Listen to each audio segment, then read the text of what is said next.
E aí, galera, tudo bem? Boa tarde. Ô,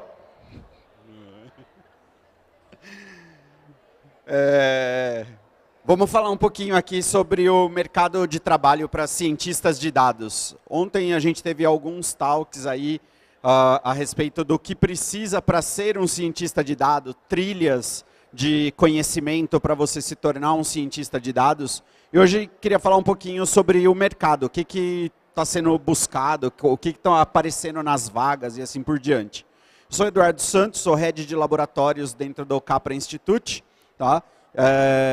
E eu estou aqui hoje para contar um pouquinho para vocês de um dos estudos que a gente soltou lá no Instituto, que é o IHA, o Insights das Habilidades Analíticas. Vocês conseguem acessar esse estudo no capra.institute/IHA ou, se vocês preferirem um link curtinho, capra.in/estudos, e tem vários estudos lá, inclusive esse. Dentro desse estudo, a gente tem vários tópicos específicos a respeito de como se tornar, ou quais são as habilidades para o futuro que a gente está esperando de um cientista de dados e assim por diante. Porém, eu vou trazer hoje um pouquinho do retrato do que a gente encontra quando a gente está buscando uma vaga. Esse é um trabalho que foi feito analisando 139 anúncios de vagas para cientistas de dados diferentes no LinkedIn, tá? Não só cientistas de dados, eram 51 de cientistas de dados, engenheiros de dados, analistas de dados e BI, Business Intelligence, ok? Dentro desse universo, a primeira coisa que a gente vê é que existe uma busca muito maior por profissionais sênior e pleno. E aí, a primeira coisa que todo mundo levanta a mão e fala assim, poxa, mas e agora? Como é que eu vou fazer para entrar nessa área? O grande problema é que a grande maioria das empresas que estão hoje, né, desenvolvendo ou criando áreas de dados, elas ainda estão criando a área. E elas estão buscando pessoas que sejam sênior ou plenas para ajudar a construir a área dentro da empresa. Então, uma pessoa júnior pode até entrar, mas na hora que entrar essa pessoa dentro da empresa, o que eles vão fazer com essa pessoa? Porque não tem ninguém lá dentro para ensinar o júnior ainda. E esse é um grande problema que a gente tem enfrentado hoje aqui no Brasil. Então, uma boa dica para vocês, que se vocês forem fazer qualquer curso, alguém vai dar para vocês, se envolvam com os desafios do Kaggle, se envolvam com projetos pessoais e coisas do tipo, e usem isso como o portfólio de vocês. Porque na hora que vocês forem para uma entrevista, vocês vão efetivamente conseguir ter alguma coisa para mostrar. E na hora que a pessoa vê que você já faz alguma coisa, ela vai falar assim, opa, peraí, essa pessoa daqui, eu não preciso ensinar. Apesar de ser júnior, ela já tem alguma experiência, apesar de não ser uma experiência de mercado. E aí, volta nos talks de ontem, quando a gente estava falando sobre ser curioso, sobre aprender, sobre buscar mais conhecimento e, obviamente, né, sobre a gente ter o que a gente chama de soft skills, de comunicação e curiosidade. Quando a gente continua nesse estudo, a gente vê que existem muitas vagas relacionadas aos cientistas de dados e também ao BI. Esse é um estudo de 2021, ok? E se vocês forem olhar o mercado no final de 2021, começo de 2022, vocês provavelmente vão ver um boom aqui nas vagas de engenheiro de dados. E o engenheiro de dados está sendo super requisitado atualmente, porque o que começou a acontecer foi que as empresas contrataram cientista de dados, de repente, essas empresas pegaram e colocaram o pessoal para trabalhar. E o que o pessoal falou? Olha, é o seguinte, vocês não têm dados organizados aqui dentro da empresa.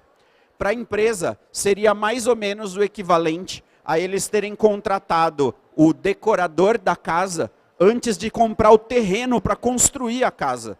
Ou seja, o decorador está lá parado, porque não tem casa ainda para decorar.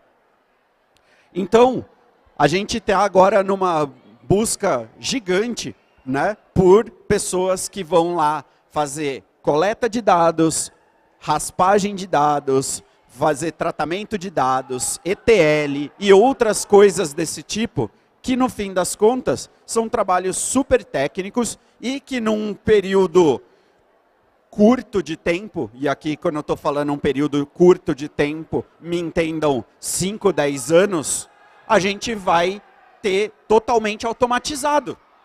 E por que eu falo que é um período curto de tempo? A maioria de vocês aqui é jovem, vão entrar numa área, e quando vocês estiverem ficando sênior na área, vocês já não precisam, a gente não precisa mais de vocês, porque já vai ter gente ou máquinas fazendo esse trabalho automaticamente. Então, é importante saber, é importante participar desse processo, mas tenham em mente que qual é o próximo passo de vocês? Porque vocês não vão parar por aí e não continuar aprendendo, vocês vão ter que se reinventar ao longo do caminho. Se a gente for continuar olhando para as vagas e para as opções, a gente vê que o analista de dados também está sempre em destaque ali. Tem muita empresa hoje que está buscando pessoas, não que só consigam fazer um modelo de machine learning ou coisa do tipo, mas pessoas que consigam olhar para os dados e realmente trazer ações possíveis para dentro da empresa. Como assim? O pessoal do marketing, por exemplo, quer saber se eles devem colocar mais dinheiro na campanha A ou na campanha B. Quem vai fazer essa análise para falar qual campanha está performando melhor, vendendo mais, ou seja lá qual for o interesse, vai ser o analista de dados.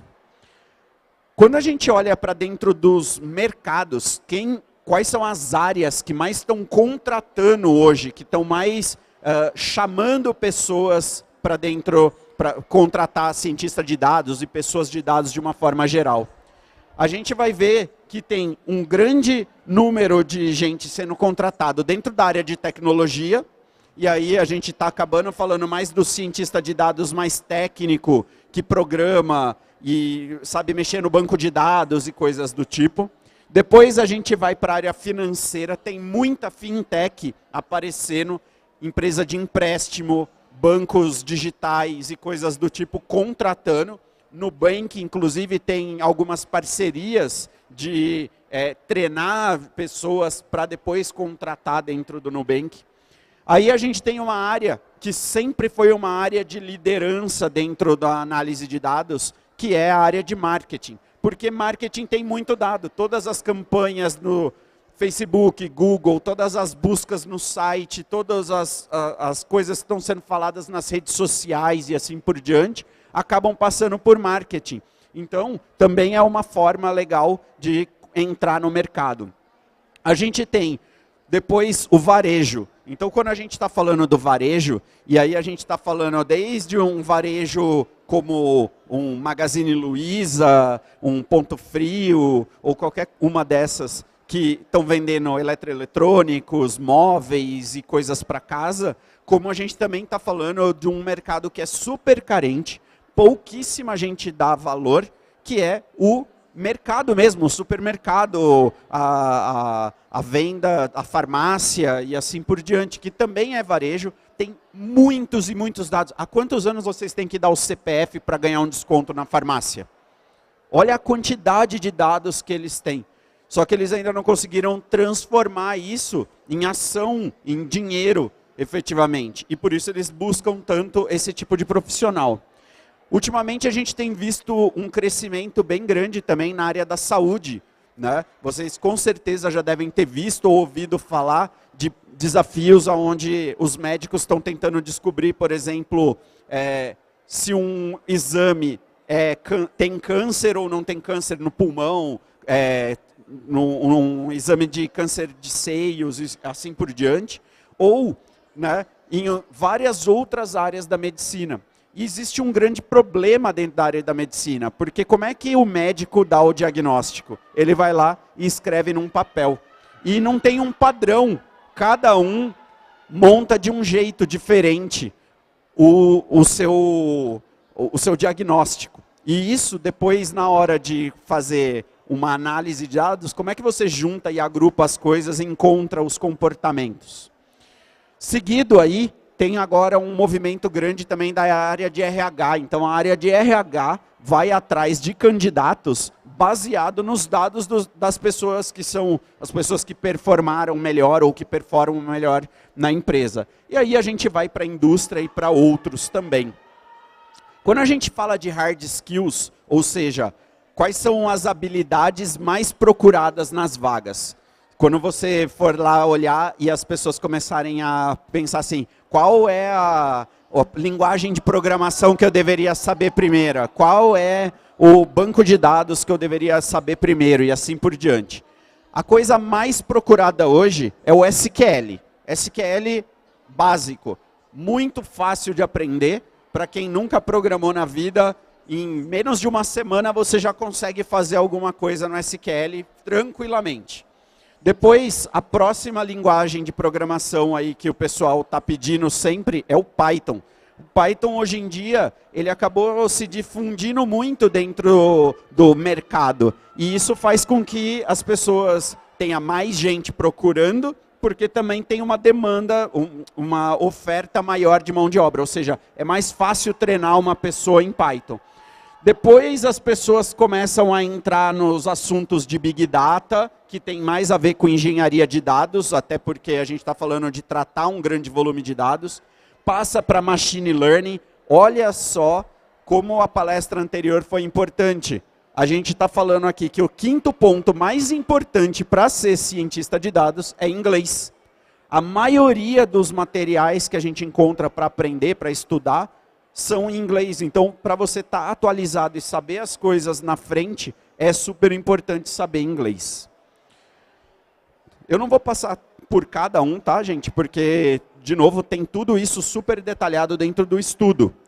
Agora a gente entra numa parte super legal e importante, que são as soft skills. Aqui tem um ponto interessante, porque não é comum as empresas procurarem por soft skill. Elas colocam a lista de todas as hard skills que você quer, né? E aí, como falaram no talk anterior, é tipo assim, uma lista gigante de coisas que precisa para ser falado. Só que quando a gente vai olhar aqui, o que é importante um cientista de dados ter no dia a dia para conseguir performar o trabalho dele?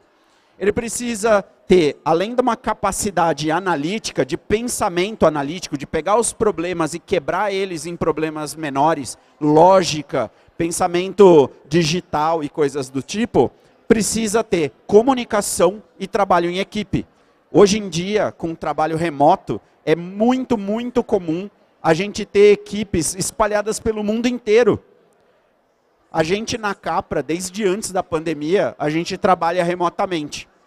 O momento que a gente tem para se encontrar com as pessoas que trabalham são momentos igual hoje aqui na campus, que eu estou aqui vendo os amigos, porque eu fico em Campinas, o outro fica em Porto Alegre, o outro fica em BH, ou Brasília e assim por diante. Então, é super importante vocês conseguirem se comunicar e trabalhar em equipe, dentro dos mesmos arquivos, mesmas análises e assim por diante. E depois vem o tal do conhecimento de negócio, entender o que é que está acontecendo ali. Não é só esperar alguém vir perguntar para vocês e vocês programarem. Não, você tem que entender o que eu posso resolver de problemas dentro desse negócio, né?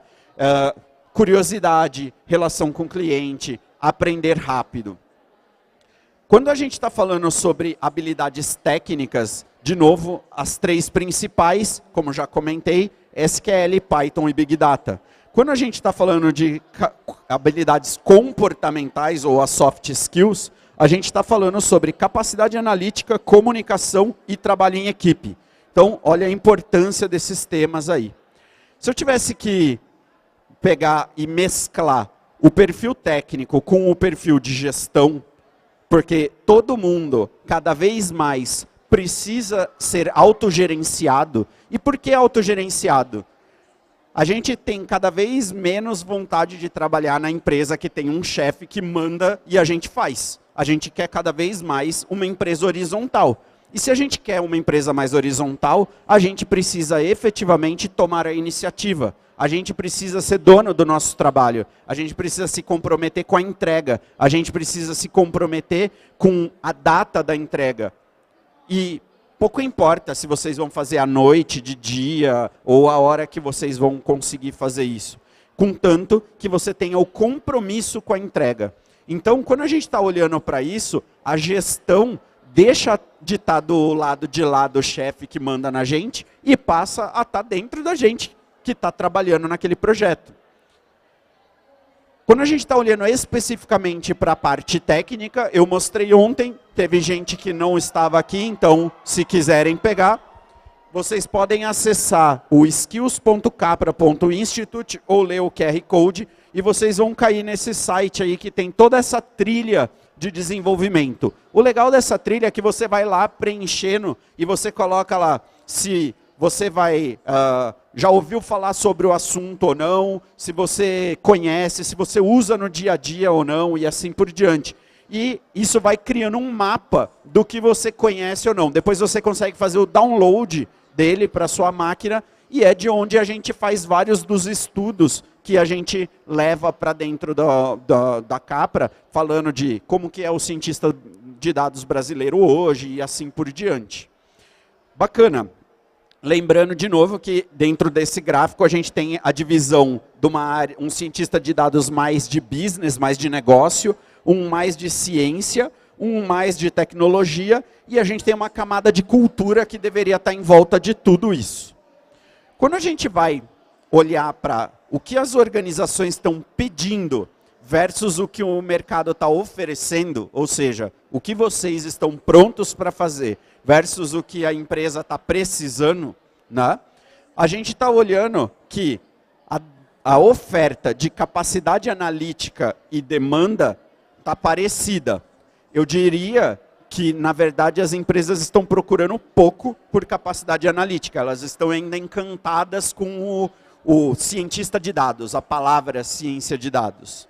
Aí a gente tem o DataVis. Olha que interessante. A palestra, agora há pouco, que o Pedro deu, era justamente sobre DataVis. Como transformar dados em informação útil e visual para as pessoas tomarem decisão. E aqui a gente tem mais demanda do que a gente tem oferta. Então, quer dizer, é um ótimo ponto para vocês se desenvolverem aí.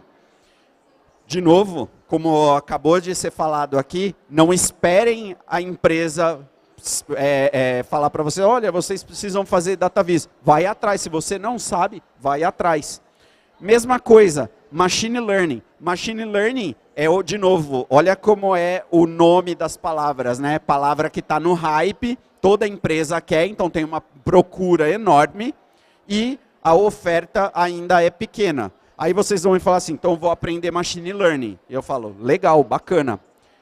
A grande verdade para vocês, e a gente trabalha em consultoria com empresas no mundo inteiro todo dia, é que as empresas ainda não entenderam o que é Machine Learning. Elas pensam que é inteligência artificial, tipo a Siri lá, que você faz uma pergunta e ela dá a resposta. E, na verdade, para isso acontecer, você primeiro precisa treinar essa inteligência artificial. E isso depende da empresa.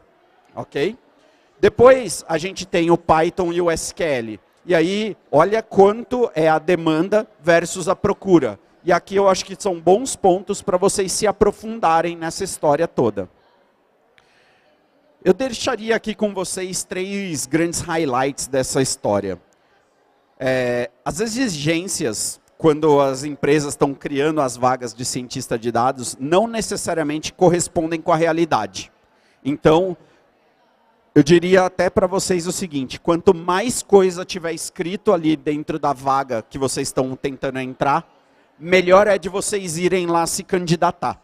Porque tem uma chance muito grande daquela empresa não ter a menor ideia do que ela precisa e você ir lá e ensinar para ela o que ela precisa e ganhar pontos com isso, tá?